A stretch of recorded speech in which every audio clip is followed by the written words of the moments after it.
AHahs and Epiphanies, and LEAN-Offspring.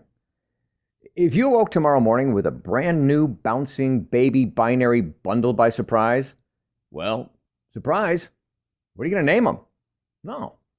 What would you name him? Or her? Or them? Hi, I'm the baby, brand new, just out. Gotta love me. Come on, gotta love me. And it's time for another unbuckled bumpy ride with your guide, the stark raving LEAN-atic himself. I'm Jim. Let's jump right in again.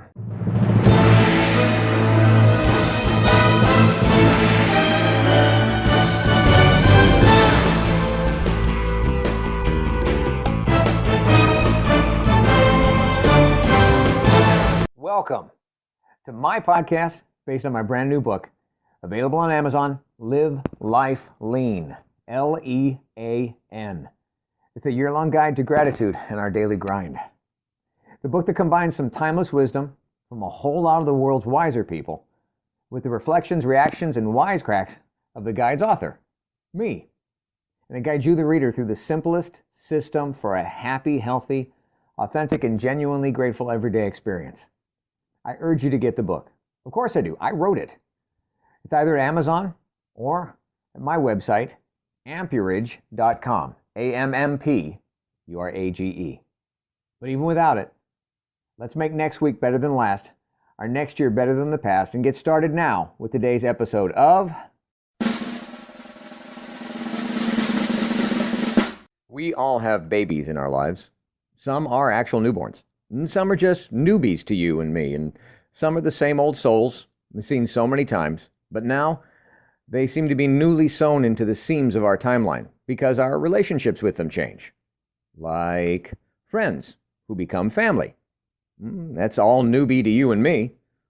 Like becoming in-laws. Hey, it could happen. Beware out there. But no matter, when these newborn or newly reborn relationships, they launch themselves into our lives, we should be sure to be locked and loaded to learn from them. Even our own kids.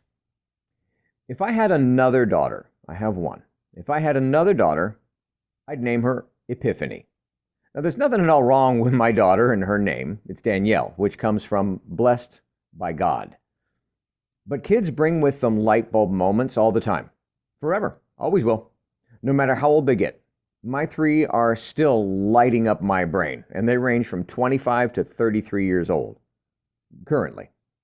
But there's something special about what we learn from living with our kids that, honestly, I already know now that if I had another kid, especially a daughter, I might as well just go ahead and name her Epiphany, because she would bring me so many mental light bulb moments, mini epiphanies. Not mini, tiny ones. Well, maybe some tiny ones too. If it was a boy, I'd probably name him A-Hah. Partly from the ahas that I'd learned from him, and part from the aha moments of catching him red-handed at doing something white-knuckled that would likely, honestly, leave me blue in my damn face. But I digress.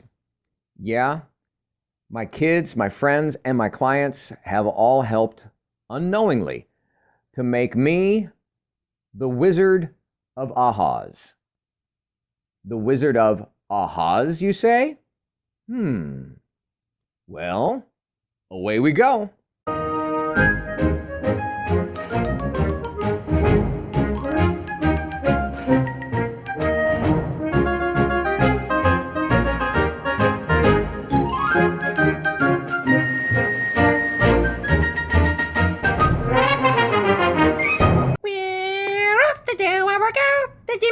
Jim Hall, a trainer, he's a LEAN-atic, the most wonderful workouts of all. He coaches us and teaches us and preaches till it reaches us. He'll cuss and fuss and cuss for us because he wants tomorrow better than yesterday was.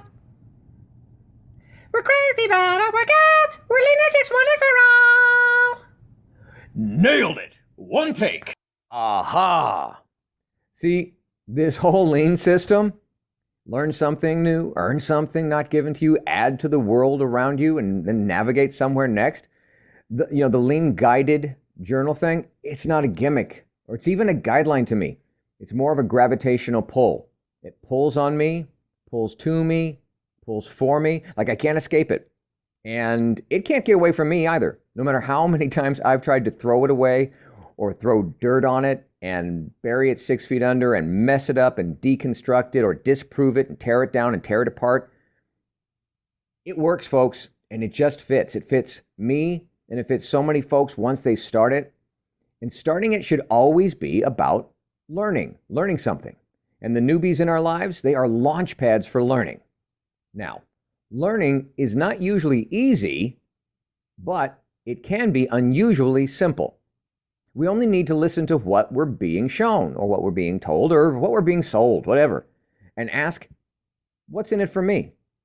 Now, if you snoop through the old interweb, our friend the internet, you're going to stumble over all kinds of valuable, albeit generic life lessons that are learned by adults from their adolescence. But I'm not talking about just, the simple slow down, seize the day, eat the ice cream, take time to play things. Oh, those are all good, but I'm talking the lessons that I didn't know I needed. Yeah, real aha stuff, real epiphany thingies, like lessons from our own kids. From my daughter Danielle, I can tell you right now, watch out there, dads. Be careful. What you wish for, I know I learned to be careful what I wish for, and you just may get more than you currently know how to handle. And then we'll see who's the teacher and who's the student. Kids like my daughter Danielle, careful about teaching them the importance of authentic, honest transparency, and not expect them to hit you right between the eyes by cashing a reality check you didn't realize that you'd even written. For what I'm referencing here, family and friends, was a night that Danielle, my daughter, revealed she knew about me what I didn't know she knew about my background, about my history. And what started out as a generally generic gathering of ideas and opinions revealed that my daughter had life cards she'd never played in this game of life. Y'all ever played life before? Anyways, what she could have kept tucked away for a vengeful day? Not Danielle. She just put her proverbial cards on that table and head snapped back and jaws dropped slack and Dad, me, I got a full frontal face smack of, oh, you want your kids to be honest? Well, here, take that. Interesting evening. Very interesting. Carrie's had some of the same kind of things from our two sons, Dylan and Corey, having learned that they both knew about lots of her history when she was younger. That's because she'd been ratted out now and then by Carrie's sisters, the boys' aunts. But that's not what we learned, what Carrie and I learned. I mean, we didn't learn that they'd already learned life lessons from us that we didn't know that they knew. No, what we learned was that they learned the great power and responsibility of knowing something about someone, and they don't know that you know that something about the someone. You know what I mean? So what we really learned was the power of authentic, out there honesty, not just that it can come back and bite you in the assets, but that it can break down silent barriers, silent walls, the ones we didn't even know were there. It brings a closeness that honestly comes with a newborn honesty. My job has always been, for nearly 40 years now, to be my client's trainer and tell them what they hire me to hand out to them. To be their trainer, not their friend. They have friends, and real friends can't be hired. They hired me because they knew they needed me to be their trainer. My job has always been to be my kids' parent. Love, listen, lead them wherever I can. But my kids have friends, lots of them. They can't replace their parents with friends. I will forever be their parent, not their friend. But that's actually kind of a one-way street. That's kind of one-sided, and I'll admit it's kind of unfair. I'll admit it because they've become my friend. They've become our friends. They've become the friend whom I really respect and value, and there's no replacing that, that's for sure. Matter of fact, when my daughter was like 5 or 6 years old, she taught me the value of never underestimating, that'd be a mess, underestimating her and her grasp of things. Because when we were driving home from what we used to call date night, we'd have a few of them a week. We were driving home, me taking her back to her mom's house. Her mom and I divorced when Danny was probably about 5 years old. My daughter looked at me and she said, as I'm driving, "Daddy, you're irreplaceable." She said it right. I fought back the tear. I smiled big time out of the corner of my eye. I didn't bother to ask where she learned that word, but I knew she knew what it meant and what it meant to her. And I hope still that she will forever know what that meant to me. Our kids so have things figured out, all kinds of figured out, that we can still learn from. Which is why all along I should have seen the whole Tooth Fairy, Santa, and the Easter Bunny conversation coming long before it happened. Quick wrap up on that. So out of the blue, a couple years down the road, driving down the road from that night of me being called irreplaceable, I found out who was really irreplaceable and who was easily replaced. So you know how some folks sometimes have a hard time starting certain conversations. Some talks are hard to have and they're harder to start. Well, my little girl broke this silence out of the blue, probably sometime in March of that year. She said to me, "Daddy," that's what she called me. She said, "Daddy, I don't believe in the Easter Bunny. Some kids at school and I talked, and we figured a big bunny and a basket of eggs didn't make sense." So, being taken aback, I did the good dad thing, and I said to her, "All right, Danny, if that's what you really want." She said, "I do." And then she piped right up and said, "But I'm still going to believe in the Tooth Fairy and Santa." I just nodded my head, kept my eye on the road, and said, "Tooth Fairy and Santa? Okay, well, yeah, of course, I would too. Cash and prizes, hello." And as I remember it, she smiled most of the rest of the way home. And final note, you know, I looked it all up. The origin and definition of the term of the concept Epiphany was, first one, a moment of sudden revelation or insight. Second definition, a manifestation of a divine or supernatural being. And thirdly, the manifestation of Christ to the Gentiles as represented by the Magi in Matthew book 2.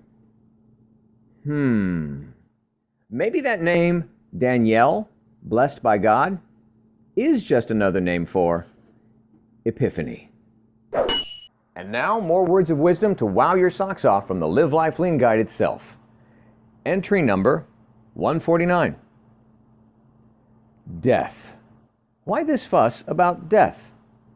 Use your imagination. Try to visualize a world without death. Death is the essential condition of life, not an evil. Charlotte Perkins Gilman.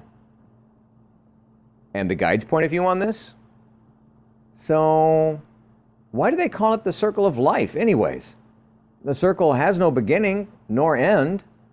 For it to refer to life then, that would mean, oh, I get it now.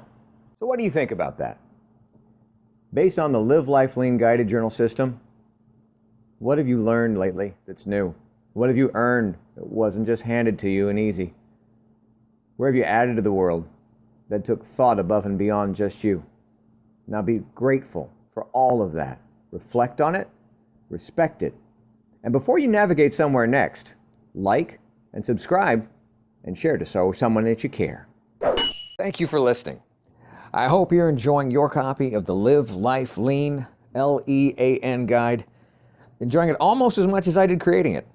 And if you don't have a copy yet, go on over to ampurage.com or Amazon and get started today experiencing the amazing power of knowing every day is literally yours to be grateful about, and you need never feel unfulfilled again. I'm Jim Hall, and until next time, good health, God bless, and now go get a little dirty learning something new, earning what's not given to you, adding to this crazy world that we share, and navigating your way to something new and next.